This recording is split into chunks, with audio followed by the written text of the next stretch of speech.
સુરતના અમરોલી વિસ્તારમાં આજથી 7 વર્ષ પહેલા ચિત્રસેન નારાયણની હત્યા કરી ભાગી છૂટેલા હત્યારાને ક્રાઇમ બ્રાન્ચે ઝડપી પાડ્યો હતો। 7 વર્ષ અગાઉ અમરોલી વિસ્તારમાં ઓરિસ્સાવાસી શ્રમજીવી યુવકની સંચા મશીનના ફટકાથી હત્યા કરી ભાગી જનાર વોન્ટેડ આરોપીને સુરત શહેર ક્રાઇમ બ્રાન્ચ પોલીસે તમિલનાડુ રાજ્યના કોઈમર ખાતેથી ઝડપી પાડ્યો હતો।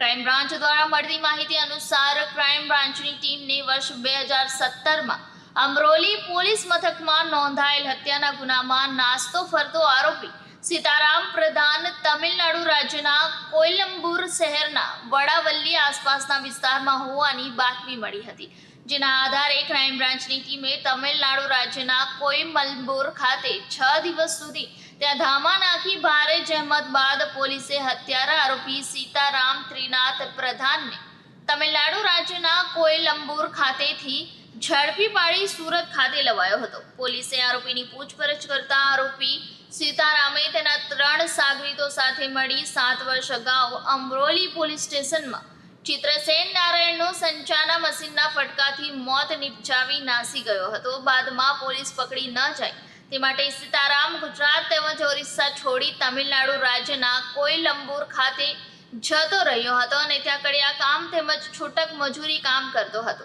આ અંગે વધુ આગળની તપાસ ક્રાઇમ બ્રાન્ચ કરી રહી છે।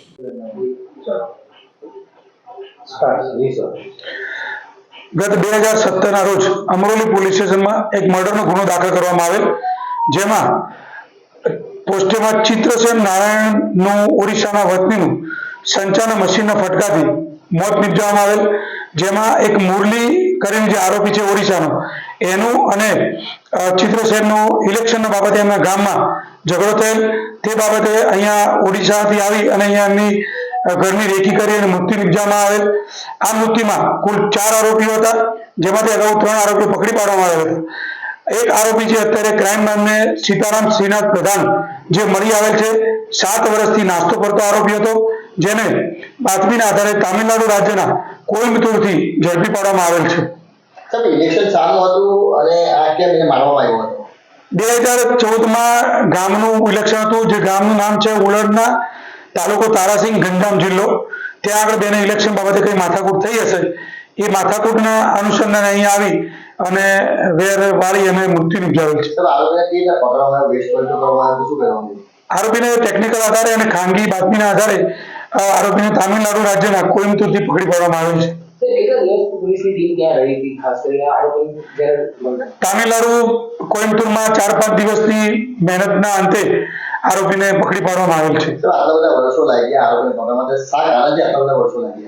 આરોપી પોતે કોઈમ્બતુરમાં મજૂરી કામ કરતો હતો અને છૂટક મજૂરી જે કડિયા કામ છે એ કરી અને બિલ્ડિંગ કન્સ્ટ્રક્શનમાં અલગ અલગ બિલ્ડિંગમાં મજૂરી કામ કરતો હતો, જેના કારણે બાતમી મેળવવામાં લેટ થયું અને આરોપી અત્યારે બાતમીના આધારે પકડાઈ ગયેલ છે।